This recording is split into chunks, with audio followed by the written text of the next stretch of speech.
Welcome to Durbania. I'm Durbin, and this is the artist formerly known as MMA Mexican. I am now the Cholo Nerd. The Cholo Nerd. Today, we're going to nerd out about Thor. We're going to read way too much into Thor because we have the movie we're super excited at coming out.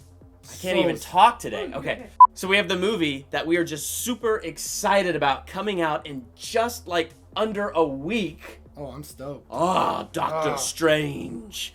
And this is the most magical Marvel movie I could find. Yeah. So I thought Thor could be good going into Doctor Strange. Well, yeah, they talk about the different realms, the 9 realms and stuff. So it kind of, something a little different, and it'll introduce us, and the Doctor Strange is going to introduce us to a whole new, a whole new thing, and it's going to be great. So, I'm so excited to see Doctor Strange with Benedict Cumberbatch and all that stuff. It's just, it looks so good. Every trailer they've released has been amazing. Yeah, as soon as I was really nervous about the movie, though. I was like, is this movie going to be any good? Is it going to be weird? And then when they released the trailer, I was like, yes! It's gonna be good! I was like, why would I even doubt Marvel? I know. They've earned the right to take our money. Yeah. They've earned it. Yeah, they've taken lots of my money. Yes, they've taken lots of my money too. And seeing as how they're not going to stop superhero movies anytime soon, more of my money is going to them. Yes. So, yay. So, reading way too much into Thor. There's so much that we could read into Thor. There's like a lot of stuff going on there. But I'm going to pick the obvious thing. Yes. Which is this whole idea of pride versus humility. And you got all those little places in the Bible that talk about, pride comes before a fall and things like that. And so I just thought this movie was a great illustration of how destructive pride really is.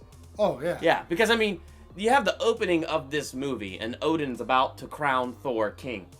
Yeah, he thought he was clearly ready to take the mantle. Well, I feel like he had doubts, but he thought he was ready enough to take it. And thankfully, those dudes broke in from Jotunheim, the Frost Giants. Thankfully, they broke in, and Thor's reaction in response to that, Odin's like, oh, yeah, you're not ready for this. Thor just went off the crazy bin there. Like, he was just like, I'm going to show him what's up. I'm going to, I'm the best. There's no one who can stop me. You really got to see how prideful he got real quick. Like, you saw what was really in his heart. Yeah. And I find it interesting, though, that when you have that pride and that pride is there ready to make you fall, there always seems to be an enemy there to whisper in your ear, yeah, but you're right. Because there was Loki that didn't tell Thor what to do, but really manipulated him to going to Jotunheim. And so, like, that whole journey was because of Loki. And Loki was there because Thor's pride was just so full of it. He saw a great opportunity there. He's like, you know what? How can I become king? He's like, I'll show him how weak Thor really is. Yes. Yeah. And then the other thing about pride, like it's like also exposes the weakness that's underneath more than anything else. Yeah. Oh yeah. I like that scripture. It says, pride comes before a fall, because like literally, like you get all puffed up, and then when they attack that weakness of yours, you really do fall. Like, oh yeah, it's bad, And then of course you have the whole plot line where Thor really is thrown down. Like, he literally has a fall from heaven to earth, from Asgard to the earth. He had the biggest fall I've ever seen, Yes. I don't know how he got up from that. No, I don't know how he got up from that either, other than, he's an alien, probably close to Superman, And then, what's her name, got a nice little joke at it, because he literally, fell from heaven, Yep, Did you hurt yourself in that fall? Yeah, that's exactly what it was like. As soon as I saw it, I was like, really? Really?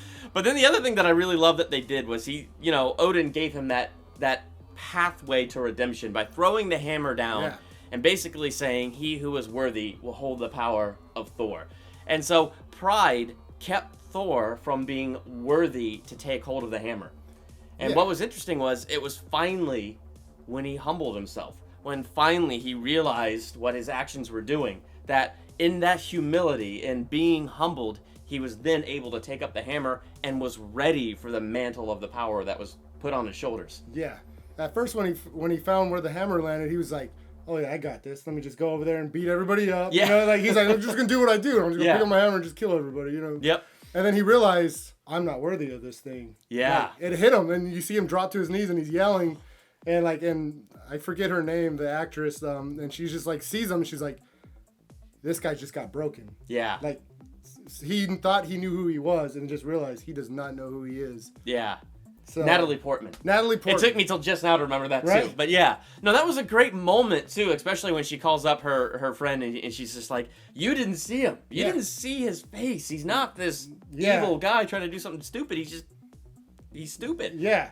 And so, yeah, that was one of the big parts that stood out for me is like he thought he can just pick back up where he left off. And he's, I'm just going to keep doing what I did to get me where I was. And that was not the correct step. Yeah. No, and that's really crazy. The other thing is, it reminds me of that one verse that says, you know, when you humble yourself under God's hand, he will lift you up in due time. And I think the hardest part in that phrase is due time. Yeah. Because that means even when you humble yourself under God's hand, it's not like right away you're lifted up. Yeah. But then, I mean, when you look at that picture in the movie Thor, this was a dude lifting himself up like crazy in the beginning. And had he had gotten the mantle of king and gotten that power and authority, he wouldn't have been ready for it. So here he would have had all this power and all this stuff that he'd been waiting and desiring all his life.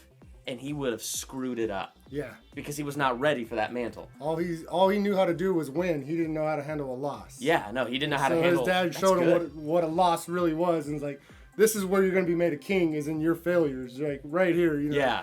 You're puffed up here, but down here, let's see how you can get back up to here. You know. Yeah. So that was really good on that part too, because then, you know, he was broken, and then, you know, like life, you know, a lot of times, you know, we get broken and stuff, and then like you find God, and then God like puts you back together, and you feel like you were here one point in your life, and then you're down here, and then with God you get back up even higher, you know. Yeah. So Thor became even greater than he was before. Oh yeah. You know, he just scratched the surface, and because of that fall though, like he became something even greater. It's because he came to the understanding of what wearing that mantle of power is. Because, you know, everybody says power corrupts, and it can, but it's that pride that can come with it. Yeah. And it's not like that power in itself was evil. I mean, Thor needed that power to, you know, be a superhero, to do the good things that he needed to do. But what he needed to learn was the true nature of that power, what that power is for. Who are you really serving when you're wearing that mantle? And he was self-serving all through the whole beginning of this movie. Yeah. He was serving his own interest to become king. He was serving his own serving his own ego to have all of those people bowing before him and all that stuff. I mean, he just was an egotistical dude, completely full of himself. He was like your typical young guy. Yeah. You know, he's like, you mean like me and you? Yeah, like me and you. I still consider myself young. You know, yes. I put extra cream in my coffee. Well, we are making a YouTube video. We're making a YouTube video, yeah. Extra cream in your coffee. Yeah, like, you know, when you're young, like you're like, I can do this, I can do that, and you have like no care in the world. You just think you're that, and then when you get humbled, you're like, oh man, like you almost face death or some like life experience, and you just kind of realize, oh, I was like, whoa, what's going on here? You know, so for Thor, that was the same thing. Like he thought he knew his identity, but he didn't know what his true identity really was. Yeah. Until his dad took everything away from him and says, like, why don't you experience life as a man? Yeah. And, you know, it's like, oh, yeah, you don't have these powers. Although you still look really good and strong and buff. That's true. He still had that. Yeah. You know, he could have been chubby. You know? Yeah, he could have been. Oh, that would have been hilarious if he came down chubby. Yeah, and then he could have really experienced life, you know. Well, try to run without cardio, you know. That is true. And, you know, I don't know. Sometimes I look at that in my picture in life, in my own relationship with God, where it's just, I know those times in my life where I get ahead of things. Mm-hmm. And, you know, I know I've had those times where I've had pride. And there's always some kind of fall there that just humbles me. But I know that, like, once I'm in that place of being humbled, it's like, oh, so that's what this is for. And, you know, and you start to grow, and you start to grow in the right direction. Yeah. So then when you get what you want, you're ready for it. Or maybe what you want isn't what you needed, and you're now open to know, oh, that's what I needed. Yeah. And then you begin to really want the right things. And that just makes all the difference in the world. I mean, there's nothing more humbling than doing a YouTube channel and following analytics, because it's amazing how, and my wife has picked on me for this, how I just ride the highs and lows of the analytics. Like in the beginning of doing this channel, and even now, a lot of times I still have that, where when my analytics are high, I'm riding a high. But when they crash low, I can crash pretty low. But that's not what you're supposed to do. Yeah. And so I feel like that's kind of those things what God is talking about. Humble yourself under my hand, and in due time, I will lift you up. Because when you have your life built on the right things, you won't be riding those highs and lows like that. Yeah. And No, I totally get that. I mean, it kind of reminds me of the MMA fighter, Ronda Rousey. she's an MMA fighter, but before that, she was, a judo, practitioner. She won bronze in the Olympics. And then one day she says, I'm going to transition to mixed martial arts. So she came into mixed martial arts, and people realized, you know what? She's on a whole nother level when it comes to grappling.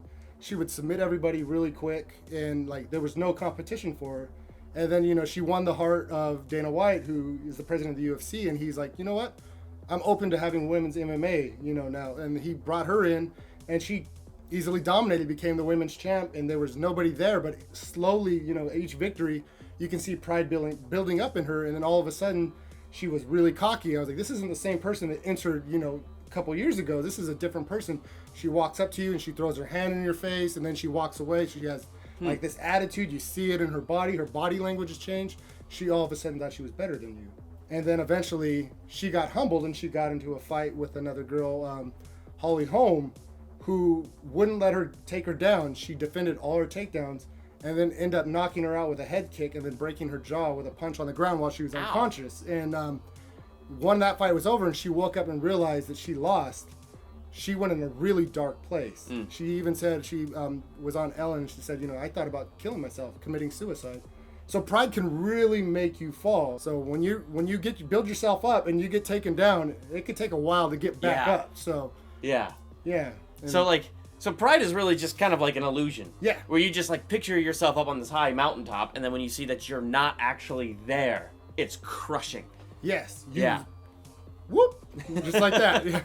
I actually saw on Twitter today, the C.S. Lewis Twitter feed. I forget who they actually quoted, but it was somebody else where they said, because you could go the wrong way with humility too and have false humility. And the false humility is you just get down on yourself, you tear yourself to shreds and all that stuff, which is, that's horrible. Yeah, that's almost just as bad. Yeah. But what this quote said was that basically humility is just having that right estimation of yourself. Yeah. And it's just humility really is, in a sense, being in agreement with God about things, you know? And one of the things that we can be in agreement about is God loves us, so we're valuable. Definitely. We can be in agreement with God that he cares about us and he's got good plans for us because he said so. And so once we can put ourselves, I feel like in my life, especially when I put myself on the level with that and keep my expectations there instead of writing highs and lows of life, writing false expectations of myself or other things, when I put my expectations on those things, it's a much better ride. Not perfect, but much better ride. Definitely. Yeah, I've had a few humble experiences in my life, and man, without God though, who knows where I would have been. I tell people that all the time. I don't share my story a whole lot, but when I do, people are like, "Wow!" And hey, man, life without God, my life without God was going nowhere. It was horrible. Life with God's a lot better. I got a purpose. I got a plan. I feel like how do you say that? Like you have like a forward progression in life. Yes. And so, kind of like Thor, he was just like, all of a sudden he got humbled, and then when he realized, you know what, I'm sorry for everything that I did. Yeah.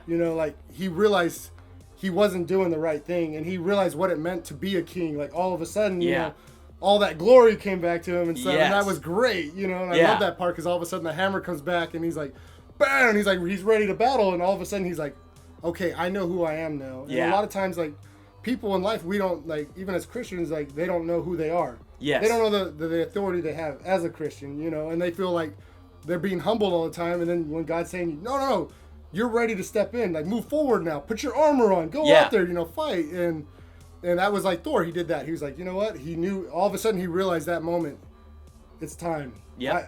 I'm Thor again. I'm no longer this weird guy with a beard that throws coffee cups on the ground, One of my favorite scenes, yes. That, and I've always wanted to walk into a pet store now and go I'll take a horse, We have dogs and cats. Well, give me one of those large enough to ride. Oh, here's another point, too. When he was humbled, he ended up seeing who the real enemy was. Instead of blaming his dad, instead of blaming other circumstances, he saw who the real enemy was, and then had a clear enough mind to have the right fight instead of the wrong fight, which... Anyway, I just want to make that point. No, that was a great point, because it's true, because all of a sudden he realized, hold up, this war was never about my dad. Yeah. I was being manipulated. Are you kidding me? This has nothing to... Holy cow! Yeah. So that's why, in the Avengers movie, he knew how to attack differently this time. He's I already know who he is, He realized, I'm not going to be manipulated again. Yeah. He learned from his mistake, and, as a king, that's exactly what you want to do. You're like, hold up, this approach last time got me banished. Now I know how to attack. Yeah. We will not be banished again. I like it. What is your favorite Marvel movie up to date before Doctor Strange? Well, the obvious Civil War. But that one is good. Before the Civil War one and like Winter Soldier, my all-time favorite was Iron Man 1. The one that started it all. I love the introduction of Tony Stark. Yeah. And Robert Downey Jr., when he came in, when I found out he was going to be Iron Man, I was like, I don't know. I haven't really seen him in a long time. You know, he's not my favorite actor. And then when I saw it, I was like, oh my gosh, like Robert Downey Jr., he is Tony Stark. He's Iron Man. Like, he's cocky. I love it. I've been sold ever since. Yeah. Oh yeah. My favorite one currently is Civil War. What I loved about Civil War is like it's like a politics. Yeah. And with action. They stand on one side, they stand on the other side, and it got to the point like they're fighting and they're standing for what they truly believe. Yeah. And it's like, oh my gosh, like it got real. It got real. Answer this for us in the comments. What is your favorite Marvel movie so far? Let us both know that in the comments. While you're there, hit that subscribe button and be on top of all the new videos and things coming out here on Durbania. I'm Durbin. I'm the Cholo Nerd. Thank you so much for checking out Durbania.